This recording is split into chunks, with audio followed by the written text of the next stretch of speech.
시작이 반이잖아요, 그죠? 오늘이 반인데 다 끝났습니다. 그런데 앞으로 하나님의 은혜만 남았다라고 하는 걸 기억하시고 시간 하나님의 은혜가 더하기를 주의 이름으로 축원합니다. 할렐루야. 노만 핀센트빌이라고 하는 목사님 계시죠? 적극적 사고방식이라고 하는 책으로 우리에게 많은 영향력을 끼친 분인 생전에 한 젊은 청년이 사무실로 찾아왔습니다. 그리고 이렇게 얘기합니다. 목사님, 제 직장을 하나 구해 주십시오. 단 직장이 전혀 문제가 없는 직장이어야 됩니다. 조금 생각하시더니 그럼 쉽지, 문제가 없네. 지금 당장 구해 주실 수 있겠습니까? 그래, 당장 구해 주지. 밖에 나가서 차를 탔습니다. 그리고 차를 타고 조금 가더니 차를 싹 세웠습니다. 여기 내리게. 아니, 여기는 공동묘지 아닙니까? 문제 없는 곳은 여기밖에 없다네. 사랑하는 성도 여러분, 문제가 있다라고 하는 것은 살아있다라고 하는 증거입니다. 할렐루야. 옆에 사람 손 한번 잡아보세요. 손 잡으시라니까요. 그리고 이렇게 인사하십시오. 역시 살아계시군요. 이렇게. 여러분, 문제를 피하지 말고 문제를 극복하기를 주의 이름으로 축원합니다. 우리 주님께서 문제를 이길 수 있도록 하나님이 허락해 주실 줄 믿으시기를 축원합니다. 여러분, 누구에게나 다 문제는 있습니다. 오늘 본문은 세 왕이 뭉쳤습니다. 왜 그러냐 하면 이스라엘 동쪽으로 맨 위가 암몬, 모압, 에돔, 그렇습니다. 이쪽에는 유다, 이스라엘 이런 거예요. 그런데 북이스라엘 왕이 아합이었을 때에 얼마나 표독합니까? 그런데 정치는 좀 잘했던 것 같아요. 주위에 있는 모든 나라들이 그 앞에 굴복하고 조공을 드렸습니다. 모압이라고 하는 나라도 마찬가지였습니다. 그런데 왕이 죽고 아합 왕이 죽고 나니까 이때다 싶어서 그때 독립 선언을 하는 겁니다. 조공을 안 바치는 겁니다. 화가 났잖아요. 자존심이 상하잖아요. 아버지 때는 드리고 왜 나이 때는 안 드리냐. 그래서 연합군을 모집합니다. 그 연합군이 남쪽에 있는 유다 그리고 저기 에돔까지 세 나라 연합군이 합쳐서 쳐들어가려고 하는 겁니다. 그런데 문제는 이 모압이라는 나라가 큰 나라가 아니잖아요. 세 나라가 뭉쳐서 가니까 틀림없이 이길 걸 장담하고 출발했는데 이게 웬일입니까? 일주일이 못 가서 복병을 만납니다. 사막 지역 남쪽을 돌아서 이제 모압을 치러 가려면 북으로 가든지 남으로 가든지 이렇게 돌아가야 되는데 북으로 가는 걸 포기하고 남쪽으로 돌았는데 남쪽인 사막이 더 많은 지역이었습니다. 일주일이 못 가서 마실 물이 없는 거예요. 군사들도 못 마시고 가축들도 못 마시고. 그러니 이 북이스라엘 왕이 그냥 겁이 덜컥 났습니다. 여호와께서 아무래도 이 세 왕을 모압에게 굴복시키려고 그러는 것 같다.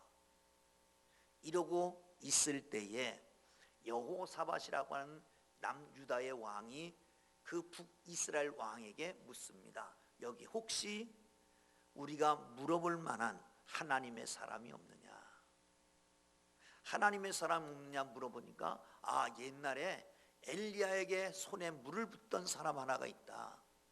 그에게 가보자. 그리고 그에 찾아가서 묻게 되는 것입니다. 사랑하는 성도 여러분, 그렇습니다. 여러분, 우리가 종종 신앙생활 하다가 주위에 있는 많은 사람들을 어떻게 구원할까, 어떻게 복음을 전할까, 이게 고민되잖아요. 그러나 종교에 상관없이 계속 만나다 보면 기회가 있습니다. 문제가 생길 수 있기 때문에. 그럼 문제가 생기면 종교에 상관없습니다. 내가 기도해줘도 되겠냐?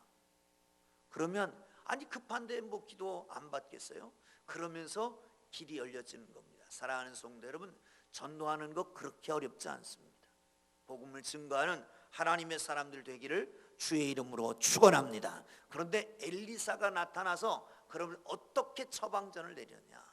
이 문제를 어떻게 해결하느냐? 사랑하는 성도 여러분, 우리의 문제가 금년에 다 해결되기를 주의 이름으로 축원합니다. 어떻게 하면 될까요? 자, 한번 보겠습니다. 13절 시작.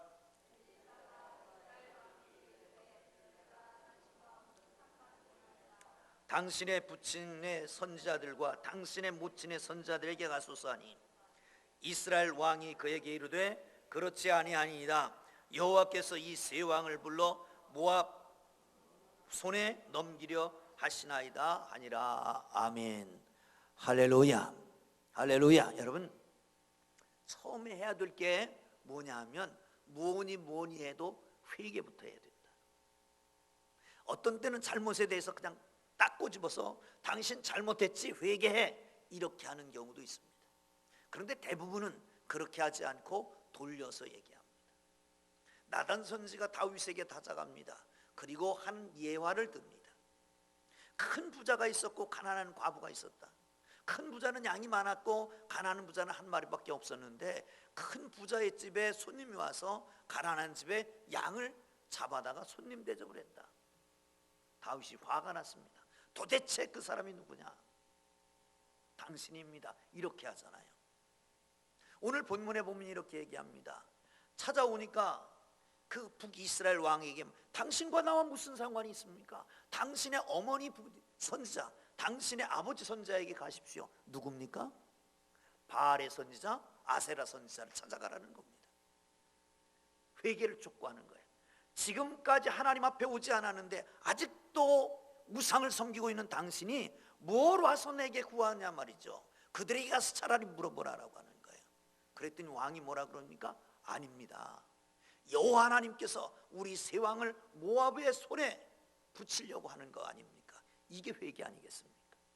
사랑하는 성도 여러분, 회개하는 하나님의 사람들 되기를 주의 이름으로 축원합니다. 왜 그렇습니까?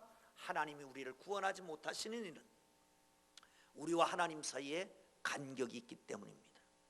예수님이 기도하면서 이렇게 가르쳐 줍니다. 한 집에 친구가 찾아왔다. 떡 줄 게 없어. 다른 친구를 찾아가서 그의 떡을 구합니다. 여러분 보세요. 친구가 왔어요. 내가 줄 떡이 없어. 친구에게 찾아가서 떡을 구해요. 밤이 늦어가지고 다 잠자고 있는데 아무한테나 가서 달라고 그러면 주겠어요? 가장 친한 친구에게 가자는 말이죠. 여러분, 가장 친한 친구에게 가서 달라고 그래야 됩니다. 가장 친한 친구는 뭡니까? 벽이 없는 사람입니다. 하나님 앞에 어떻게 구하라고요? 친구같이 구하라고요. 벽이 없는 사람같이 구하라고요. 회개하라고 말씀합니다. 사랑하는 성도 여러분, 그런데 중요한 것은 신앙생활하면서 참 어려운 게 몇 가지 있습니다. 그 중에 하나가 회개하는 게 어렵습니다. 여러분, 회개 쉽습니까? 잘못했습니다. 하나님 앞에 잘못했습니다. 그거 회개 아닙니다. 회개하려면 제가 이 컵을 훔쳤어요. 회개하려면 어떻게 합니까? 하나님, 제가 훔쳤습니다. 잘못했습니다. 그리고 제자리에 갖다 놔야 됩니다. 그럼 다시 그 일 안 해야 됩니다. 그게 회개입니다. 하나님 앞에 고백하고 제자리에 갖다 원위치 시키고 다시는 그 일을 하지 않는 거예요. 그게 회개입니다. 하나님 앞에 여러분 회개할 수 있기를 주의 이름으로 축원합니다. 여러분, 안 한다고 그러면서 자꾸 하는 이유는 뭡니까? 그러니까 하나님과의 간격이 생기기 때문에 하나님의 능력이 임하지 못하는 거예요.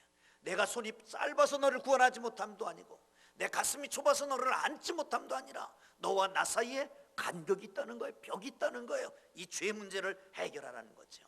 사랑하는 성도 여러분, 하나님 앞에 이 문제 해결하기를 주의 이름으로 축원합니다. 모든 기적은, 하나님의 도우심은 우리가 회개할 때에 일어나는 것을 믿으시기를 축원합니다. 회개할 때에 하나님의 손이 우리를 만져줄 것입니다. 우리의 삶 속에 우리 주님이 오실 것입니다. 그리고 우리의 삶을 주께서 인도하실 것입니다. 할렐루야, 할렐루야. 사랑하는 성도 여러분, 하나님 앞에 간격이 없이, 틈이 없이, 장벽이 없이 하나님 앞에 나아가는 하나님의 사람들 되기를 주의 이름으로 축원합니다. 중요한 것 또 한 가지는 벽이 없어야 됩니다. 하나님과 사이에 벽을 안 만들려면 이웃과의 사이도 벽을 안 만들어야 돼요. 여러분, 보이지 않는 하나님을 어떻게 섬깁니까? 보이는 이웃을 섬기지 못하면서. 하나님과의 간격을 어떻게 제거합니까? 이웃과의 간격이 제거될 때 제거되는 겁니다. 여러분, 누구도 원수 삼으면 안 됩니다. 누구도 간격을 만들면 안 됩니다. 누구도 벽을 치면 안 됩니다. 예수님이 오셨습니다. 왜 오셨습니까? 하나님과 우리를 화목하게 하고 이웃과 이웃, 이방과 유대인을 화목하게 하기 위해서 오신 것입니다. 여러분, 누구와도 담이 있다면, 누구와도 간격이 있다면, 누구도 용서보다 하지 못한다면 하나님도 여러분을 가까이 하지 못합니다. 기적은 못합니다. 기적이 없습니다. 여러분, 하나님 앞에 회개하고 이웃과 모든 간격을 제거하고 하나님이 주시는 능력의 사람들이 되기를 주의 이름으로 축원합니다. 할렐루야. 아멘. 하나님 앞에는 회개하겠는데 이웃한테는 용서 못하겠다? 용서 못할 사람 하나 있죠, 그죠? 고인간. 고인간까지도 회개해야 기적이 나타난다. 따라합니다. 고인간까지 회개하자. 다시 고인간까지 회개하자. 그래야 기적이 나타난다. 자, 두 번째 15절 봅니다. 시작. 이제 내게 검고 탈 자를 불러오소서 하니 검은 타는 자가 검고를 탈 때에 여호와의 손이 엘리사 위에 있더라. 아멘. 아니, 이게 정말 이 분위기를 잘 모르는 사람 같습니다. 왕들이 왔어요. 어떻게 우리를 도와달라고 그래요? 회개하라고.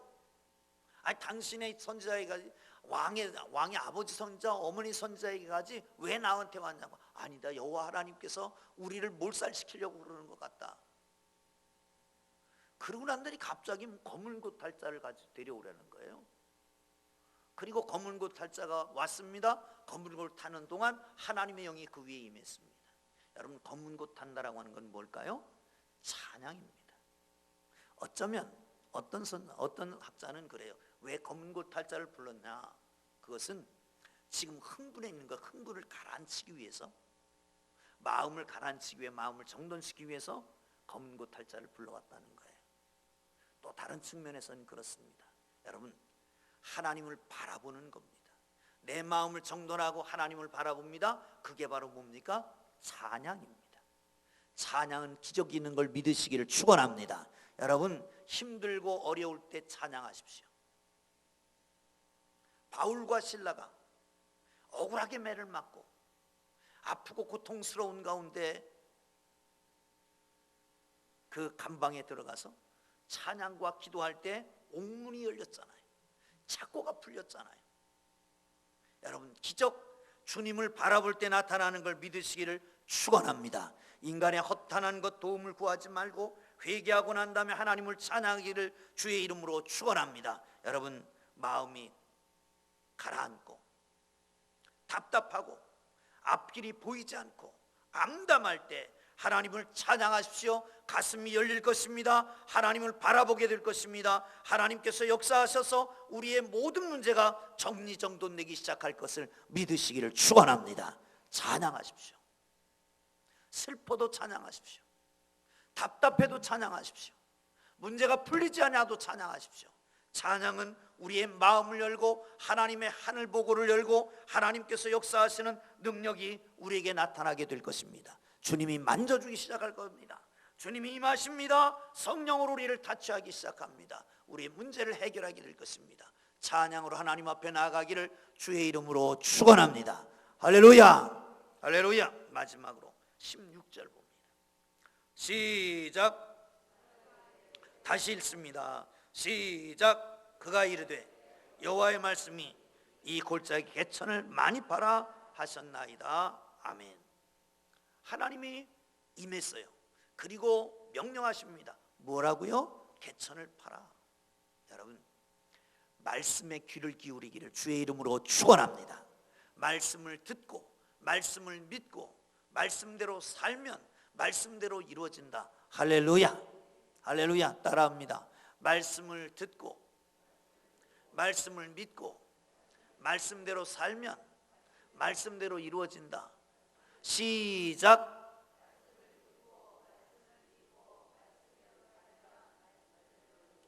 할렐루야. 그게 기적이 아니겠습니까? 금년 한 해는 이런 기적이 나타나기를 주의 이름으로 축원합니다. 사실은 문제예요. 무슨 문제? 갑자기 마른 땅에 개천을 팔아. 마른 개천을 파라는 거예요. 아니, 당신을 불러올 때는 기적을 기대하고 불러왔는데 무슨 마른 땅에 개천을 파는 말을, 이렇게 말할 수 있잖아요. 아니, 당신의 선생 엘리사는 기도하니까 하늘에서 막 폭포수같이 물이 쏟아졌잖냐, 그걸 좀 해봐라, 이렇게 할 거 같잖아요. 그런데 그대로 땅을 파기 시작합니다. 그랬더니 그 다음날 아침 소재 드리는 시간에 에돔으로부터 물이 쏟아져 들어오게 됐단 말이죠. 사랑하는 성도 여러분, 말씀대로 순종하고 믿음으로 살기를 주의 이름으로 축원합니다. 그렇게 되면 하나님이 더 큰 일을 보이신다고 말씀하시는데, 지금 더 큰 일은 뭐예요? 물만 주는 게 아니라 저 에돔 지금 쳐들어가는 모압, 그들의 모든 것을 다 멸하게 될 것이다 라고 말씀하는 겁니다. 사랑하는 성도 여러분, 그렇습니다. 하나님 앞에 철저하게 회개하기를 주의 이름으로 축원합니다. 지난 송구영신 예배 때 그 말씀드렸죠. 이스라엘은 나팔절이라고 하는 게 있습니다. 나팔을 불면서 시작하는 건데 그게 정말 조화로웁니다. 근데 나팔절에는 뭘 한다고요? 회개하는 운동을 합니다. 모두를 다 찾아가서 내가 잘못했다, 미안하다, 그럼 다 용서해 줘야 됩니다. 이게 나팔절입니다. 여러분, 정초에 다 씻고 가자는 거예요. 하나님 앞에 막힌 담을 제거하자는 거예요. 간격을 없애자는 거예요. 그래야 하나님의 축복의 통로가 되니까. 사랑하는 성도 여러분, 하나님 앞에 회개하고, 하나님 앞에 철저하게 회개하고, 하나님께서 주시는 은혜를 받기 위해서 철저하게 회개하고, 그리고 하나님의 말씀을 기다리는, 찬양을 하며 하나님의 말씀을 기다리고 하나님께서 주시는 기적의 한 해가 되기를 주의 이름으로 축원합니다. 여러분, 힘들고 어렵지만 집안에 찬양이 넘치게 찬양을 틀어놓으세요. 차에 타면 찬양이 저절로 나오도록 찬양을 틀어놓으세요. 어떤 분이 그런 얘기를 하다고 제자 훈련하면서, 아니, 혼자만이 있을 공간이 차숙이라는 거예요. 차를 타고 출퇴근할 때 혼자만 있다는 거죠. 떠들어도 누가 뭐라고 그러지 않고, 소리 질러도 뭐라고 그러지 않고, 기도하기 딱 좋고 찬양하기 딱 좋은 게 차속이라고 그러던데, 여러분, 활용하기를 주의 이름으로 축원합니다. 차속이든지 집안이든지 마음속에 찬양이 넘쳐남으로 하나님의 기적이 찬양 가운데 임하기를 주의 이름으로 축원합니다. 할렐루야, 할렐루야. 찬양하겠습니다. 기도할 수 있는데 찬양하시죠.